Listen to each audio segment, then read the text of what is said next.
देखिए green TV YouTube पर भी, बस सब्सक्राइब करें और बेल आइकन दबाएं। नमस्कार, स्वागत है आप सभी का किसान बुलेटिन में और मैं हूं आपके साथ पारुल यादव। चलिए नजर डालते हैं किसान बुलेटिन में आज की बड़ी हेडलाइंस पर।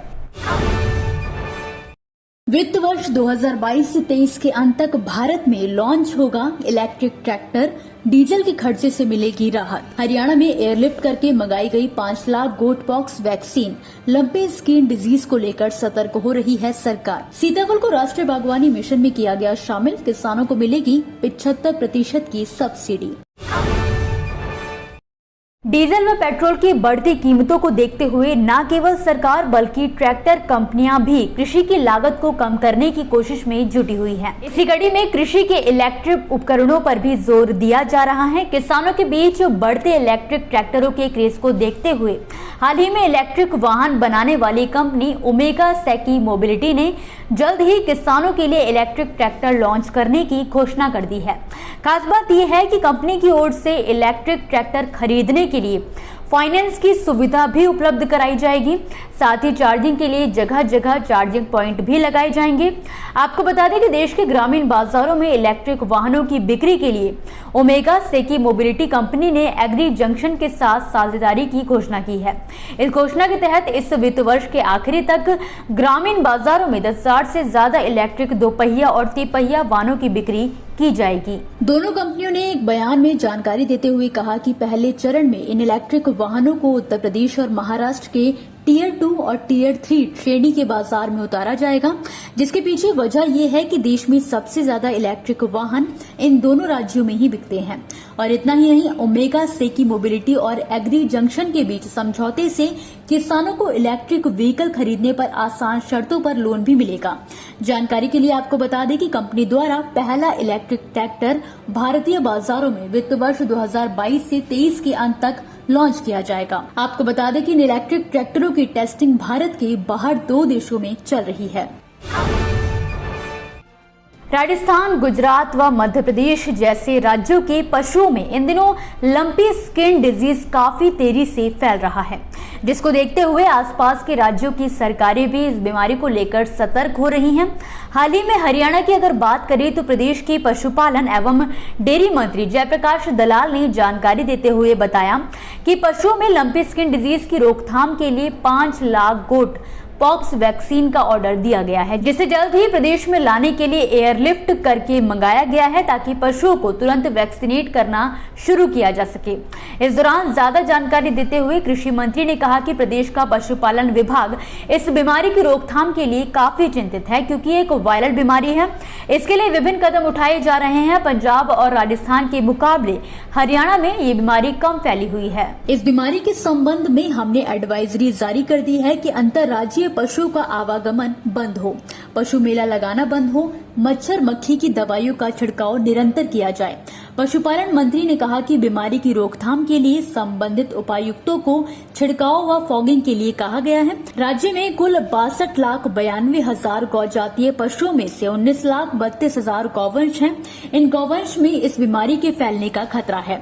दलाल ने बताया कि प्रदेश में अभी तक इस बीमारी से प्रभावित गांवों की संख्या 482 है, जबकि प्रभावित गौवंश की संख्या 6,135 है।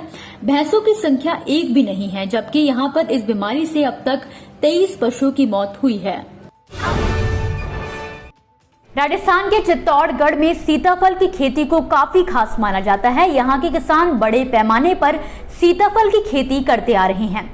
इसी कड़ी में किसानों का ध्यान इस फसल की ओर बढ़ाने के लिए सरकार द्वारा इसे राष्ट्रीय बागवानी मिशन में भी शामिल कर लिया गया है। साथ ही इसकी खेती करने वाले किसानों को भी लोन देने का फैसला किया गया है। जी हाँ, दरअसल उद्यान विभाग के सहायक निदेशक शंकर सिंह राठौर ने बताया है कि इस बार विभाग को राष्ट्रीय बागवानी योजना में 130 हेक्टेयर में फलों के बगीचे लगाने का टारगेट मिला था। जिले में प्रमुख तौर से आंवला, आम, सीताफल और अमरूद की खेती की जाती है। इस मिशन में जो भी चयनित फल हैं उसमें लोन की सुविधा पहले से ही है, लेकिन सीताफल में ये सुविधा नहीं थी। सरकार ने इस साल से सीताफल के बगीचे पर लोन देने का फैसला कर लिया है। सीताफल की बागवानी 40 सेक्टर में हो रही है। सरकार की ओर से अब इसे राष्ट्रीय बागवानी योजना में शामिल किया गया है, जिसके बाद लागत का 75% और अधिकतम 30,000 रूपए अनुदान किसानों को दिया जाएगा। इससे ज्यादा अगर कोई सीताफल की बागवानी करने के लिए किसान आते हैं तो उन्हें भी अनुदान मिलेगा।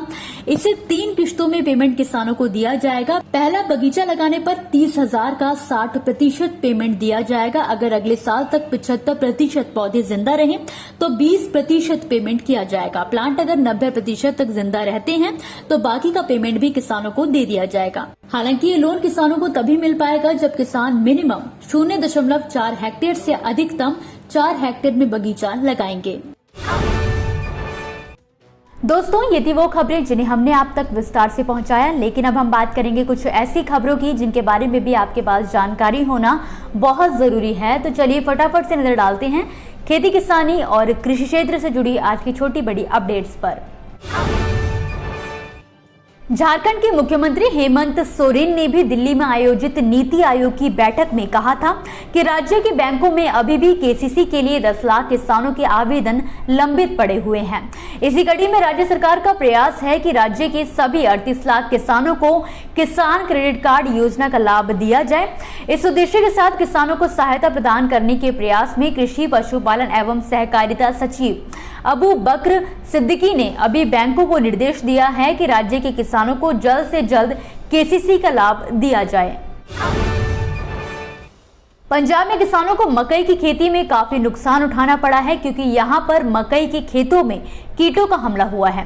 कीट के हमले ने मकई की फसल को नष्ट कर दिया है। इससे 3,000 एकड़ में लगी मकई की फसल प्रभावित हुई है। एएनआई के मुताबिक पंजाब कृषि विभाग के अधिकारी ने बताया है कि इस बार जो नई कीट का प्रभाव हुआ है वो बिल्कुल नया है, इसलिए परेशानी हो रही है।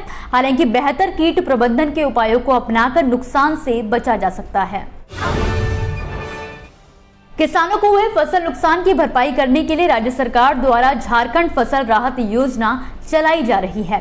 इसके साथ ही वैकल्पिक खेती योजना पर भी काम चल रहा है। इसी कड़ी में खेतों का आकलन करने के लिए विभाग द्वारा 24 अधिकारियों का चयन किया गया है। सभी अधिकारी राज्य के प्रत्येक प्रखंड में जाकर वीडियो और फोटोग्राफी करेंगे और इसके आधार पर ही रिपोर्ट तैयार करेंगे। इस रिपोर्ट को आधार बनाकर भारत सरकार से सूखा राहत के लिए विशेष पैकेज की मांग भी की जाएगी। उत्तर प्रदेश के सहारनपुर के सरसावा में भारतीय किसान यूनियन ने बढ़ती महंगाई और अन्य मुद्दों को लेकर सरकार के खिलाफ नारेबाजी की है। भारतीय किसान यूनियन के प्रदेश उपाध्यक्ष तराई क्षेत्र सरदार भूपेंद्र सिंह भोला ने कहा कि सरकारी एजेंडों में किसानों का हित नहीं है। गन्ने का मूल्य भुगतान अभी तक नहीं हुआ है, जबकि किसानों ने नलकूप पर बिजली के मोटर लगाए जा रहे हैं, जो बर्दाश्त नहीं किया जाएगा। किसानों का कहना है कि प्रदेश सरकार ने चुनावी एजेंडे में वादा किया था कि वो किसानों को मुफ्त बिजली देगी, लेकिन वो तो मिली नहीं, बल्कि जबरदस्ती उनके नलकूपों पर बिजली के मीटर लगाए जा रहे हैं। गुजरात के राज्यपाल आचार्य देवव्रत ने भी अब किसानों को प्राकृतिक खेती की तरफ मोड़ने का अभियान चलाया है। अब गुजरात विश्वविद्यालय प्राकृतिक खेती पर शोध कर इस विषय पर पीएचडी करने का मौका देगा। आपको बता दें कि जल्द ही गुजरात यूनिवर्सिटी से संबंधित इंडियन इंस्टीट्यूट ऑफ सस्टेनेबिलिटी 8 सीटों के साथ कोर्स शुरू करने जा रहा है। गौरतलब है कि जैविक खेती में पीएचडी करने वाला ये देश का पहला विश्वविद्यालय होगा। नए शोध के परिणामों से पूरी दुनिया प्राकृतिक खेती के महत्व और जरूरत को समझ सकेगी। इसी के साथ आज के किसान बुलेटिन की बड़ी खबरों में फिलहाल के लिए बस इतना ही। आप मुझे दीजिए इजाजत और देखते रहिए ग्रीन टीवी। नमस्कार। देखिए ग्रीन टीवी यूट्यूब पर भी, बस सब्सक्राइब करें और बेल आइकन दबाएं।